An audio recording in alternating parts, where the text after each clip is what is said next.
Hello folks. Today we will be learning installation of RouterSploit Exploitation Framework for embedded devices.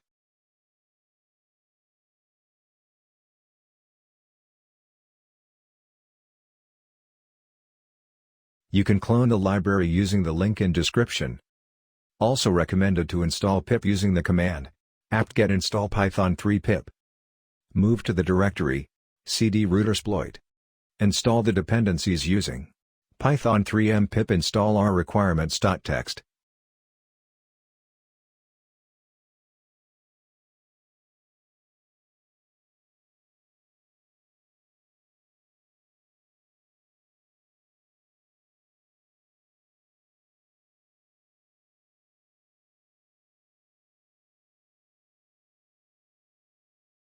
After dependencies are installed, you can run it using python 3 rsf.py.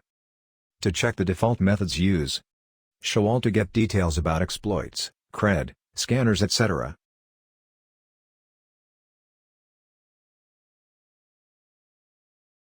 Do like, share and subscribe to learn technology.